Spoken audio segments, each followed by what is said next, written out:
فريق سامي عنان تقريبا هيدخل يخوض الانتخابات الرئاسيه، شكله يعني تقريبا. حابب نضحك وانا لسه ما قلتش حاجه. لسه ما اتكلمتش والله. يا استاذنا انا كلمتك من شويه في البدايه عن الوهم اللي يصيب بعض الناس بسبب مواقع، او تقدر تقول لي بقى يعني سياده الفريق سامي عنان هيقدم نفسه للناس هيقول ايه؟ هيقول رئيس اركان السابق. يا سلام، ما في 5000 رئيس اركان قبل كده، وفي رئيس اركان هو كل من بقى عمل كان ايوه وعمل يبقى رئيس دوله، كان دور وطني كبير. ايه هو بقى دور الوطني؟ نائب رئيس الاركان. لا ومكن الاخوان يعني وبتاع، هو ده الدور يعني؟ هو مكن الاخوان؟ مفيش داعي، بس الكلام مش وقته. لكن انا عايز اقول لك، عايز اقول لك انت هتتقدم للشعب. هتقول يا ناس تعالوا انتخبوني عشان انا راجل عندي. هتقول ايه المآثر بقى؟ ده لم يعرف عنه ولو على سبيل الاشاعه انه عمل اي عمل يأسر قلوب الناس ولا مره، ولا حتى على سبيل يعني حضرتك بتقول حتى على سبيل الاشاعه ما عملش اي حاجه خالص. ايه ده بينزل وجاب الناس في الشرقيه ومرسى مطروح ومش عارف فين وبيقعد. لازم ينزل واللي هيلاقي ناس برضه وعامل حمله كبيره وتقريبا في كذا وحاجات. وانا بقول لسيادتك ان كان الامر كما تقول ما عنديش معلومات. نعم. فمصيره الفشل. الفشل طبعا. يعني ولا الخلفيه العسكريه شعبيه، ولا انت بقى هنا خرجت من الجيش انت هتتوجه للناس. نعم. هو فاكر نفسه انه زي الفريق الاول السيسي. ده بيقول لك من تلامذتي. ما يقول ده كل واحد يهبهب ويقول كده، لكن انا عايز اقول لك انه هو السيسي له دور وطني عظيم في الوقوف مع الشعب. طب ما هو وقف لانتشال البلد من براثن عصابة المجرمين. طب ما هو وقف مع الشعب في 25. مين ده؟ فريق سامي. والله لا انا بسأل حضرتك.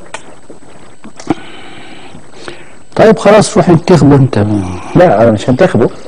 انا ايه موقف يا راجل انت؟ بقول لك يعني خلينا شوف، في عندما يجد الجد يبقى نسيب الهرز ده على جنب. وبعدين انا ما بقولكش ما يترشحش، يترشح، يا ريت يترشح. انا عايز الناس دي كلها تترشح عشان كل واحد يعرف حجمه الحقيقي ايه في الشارع وفي قلوب الناس. طب على ايه الناس بتراهن؟ بيراهنوا على ايه؟ اذا حضرتك شايف الصوره كده بيراهنوا على ايه؟ انا بقى يا راجل ده انت متعب بشكل. انا مش قلت لك من شويه الخيالات؟ خلاص. لا ساعات في بعض الاماكن وبعض المناصب وبعض البتاع وبعض الناس تهيئ للانسان او يهيئ له البعض ممن حوله على النعمه يا سعاده الباشا، ده ما فيه الا انت، ده انت راجل يا سلام. ده كلام بقى من اللي انت عارفه ده. ناس تقول له كده. لا ناس تقول له كده. طبعا يا سلام وبتاع، ومش عارف ان الناس دي ليها علاقه بالامريكان. مين؟ ده هو اللي قال ايه؟ هو اللي قال انا ما كنت بتاع وقابلني رئيس الاركان الامريكي ولا مش عارف ايه لما جيت اركب الطياره وقال لي انتوا طبعا هتعملوا ايه في مع المتظاهرين وبتاع مش عارف ايه. فقلت له ايه يعني في عشم كبير يعني. ليه؟ هو يعني كان حد طلب منك ولا حد قال لك اضرب المتظاهرين ولا موت الناس ولا محدش طلب الكلام ده اصلا؟ هو تبرع من نفسه يعني؟ يا سيدي النبي الصلة موجودة. والصلة دي كانت موجودة بحكم منصبه. نعم. وهو كان قبل الأحداث في 25 يناير راح كان في دي زيارة مع وفد على رأس وفد عسكري. وقيل إنها زيارة روتينية بس اتأخرت حبة، كان المفروض تبقى قد كده، مش عارف اتأخرت ليه. يعني شغل رايح في إطار العمل يعني، في إطار الشغل يعني وبتاع يعني. ففيه علاقة؟ مفيش حاجة. هل في علاقات مع دول تانية؟ تفتكر؟ حضرتك ما تعرفش؟ ما اعرفش. مستند قوته على ايه؟ هل الاخوان ممكن مثلا يدعموه؟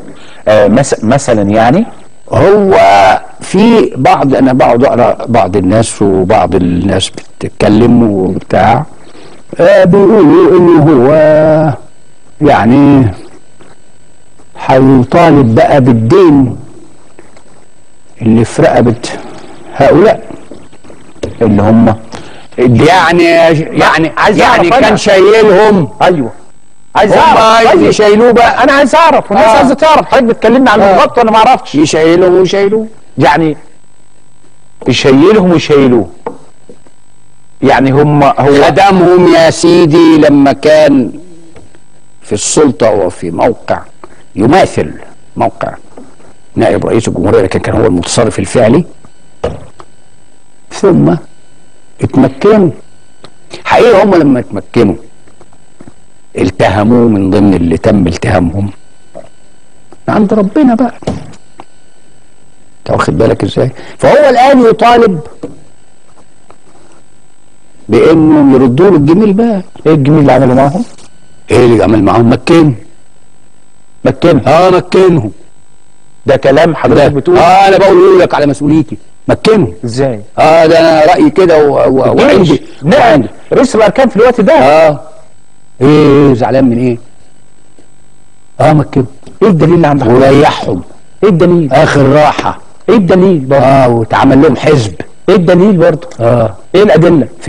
في تاريخ النكسه كان في نكسه. في 2011. ايه الدليل؟ 5 يونيو 2011 كانت نكسه. حزب الحريه والعداله. بقول لك ايه، اصل الكلام في دي يطول. نعم. وكل حاجه، والحقائق اللي كانت مسطوره بتتكشف، لكن اوان اعلان هذه الحاجات ما يجيش في اي وقت كده، يعني ما تتقالش بالشكل ده. انما انا بتكلم الان في خصوص مساله ان حد يجي يقول لك والله ده فلان هيترشح، ما يترشح. انما هتقول للناس ايه؟